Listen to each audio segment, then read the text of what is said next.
Today, it's all about brand. Branding isn't just for products or for celebrities. Personal branding is something everyone needs to think about. Catherine Caputa is a personal branding strategist, speaker, and author. My mother always said to me, when I was a kid, Catherine, work hard and you'll be successful. And, it's not 100% true. Hard work is crucial and important, but my formula for success is hard work plus branding equals success. And as my mother always said, it's up to you. So it's up to you.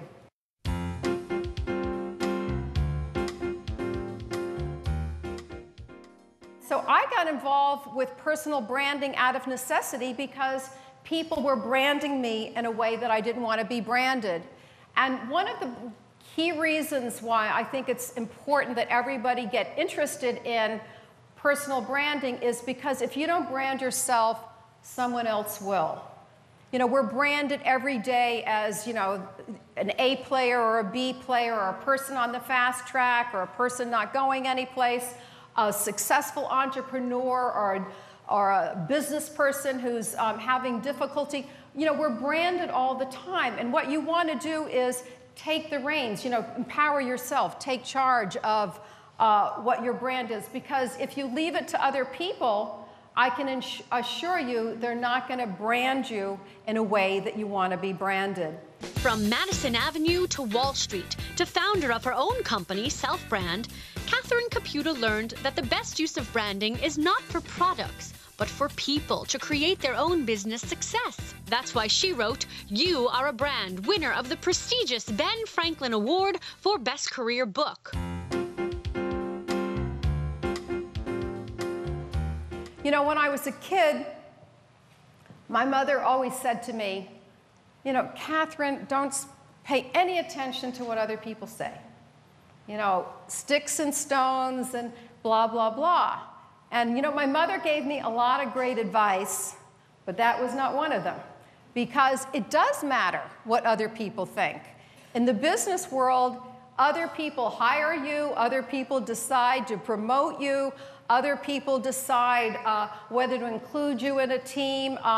So it's very important that you understand what perceptions are about the perceptions people in the marketplace have about you.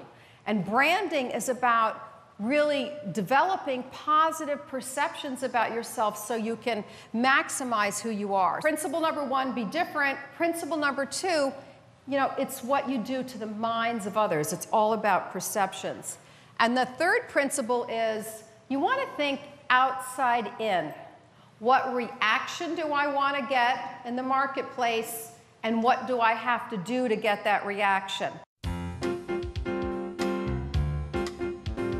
Here's a book that came out about 10 years ago called The Moderate Carbohydrate Diet.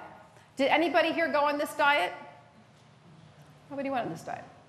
It only sold like 1,000 copies. It didn't do well. Then the book was branded. How many people here went on this diet? Unbranded, the book didn't sell well.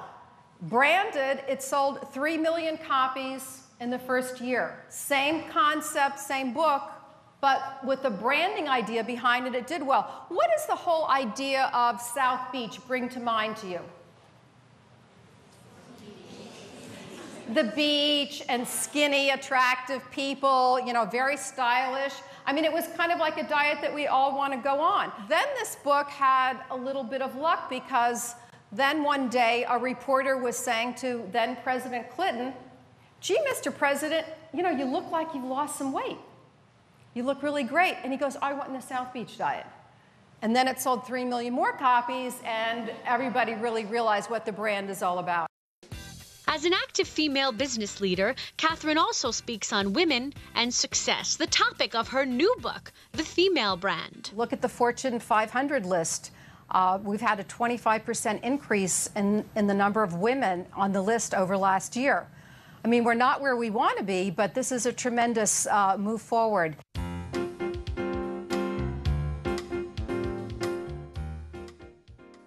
We're here to talk about the most important brand you'll ever have to market. Brand you. And it's something that women need to think about because we have a lot of catching up to do. I mean, the main reason I wrote the book, The Female Brand, is because women are not as good at branding themselves as men are. Research shows that men aren't as good as women at listening. I don't think we need $1 million research study for that finding. They can have trouble listening. They can have trouble remembering what we ask them to do, but they don't forget to brand themselves. Men are so confident and good about talking about their accomplishments, they can even tend to exaggerate their accomplishments and achievements.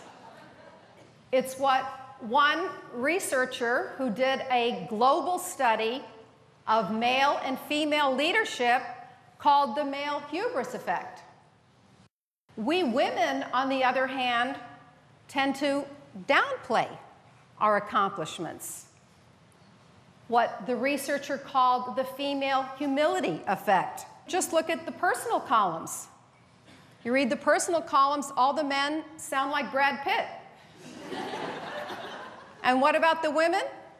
They want long walks in the country. Well, ladies, that's not very good branding.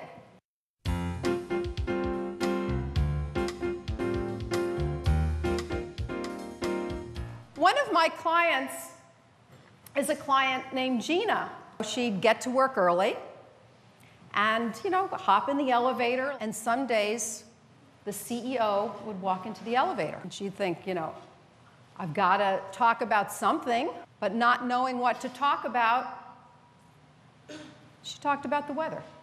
And then we started working together on personal branding and being able to talk about herself and her achievements. A couple of weeks later, she's in the elevator with another male colleague, and in pops the CEO. Her male colleague says, "Oh, hi, John, glad to run across you. You'll be happy to know we had a great sales meeting with ABC client, and I think we're going to close the deal." And the CEO says, "Bob, you've made my day." And, not just the proverbial pat on the back when he left the elevator. When Bob left, he actually gave him a pat in the back. And so then when Gina met with me, she said, bingo, it dawned on me. Here I am, what's Bob doing? He's branding himself as the next VP. And what am I doing? I'm branding myself as the weather girl. And she said, all of a sudden the lights went off, and she realized she needed to be able to weave in a conversation about herself and her group. And so what she started doing was learning to be able to feel comfortable talking about herself and her accomplishments with other people around the firm. And she found that it made a big difference in her own career, because once people started realizing what she did, it made a big difference in her success. And before long, she was, on the fast track, and she was selected to be part of a high potential program. Catherine is a media commentator on personal branding who has been featured on CNN, ABC, NBC, and MSNBC. Catherine has also been profiled in Fortune, The London Observer, and The New York Times. To book Catherine as a speaker or a workshop leader, please contact the organization that provided this video.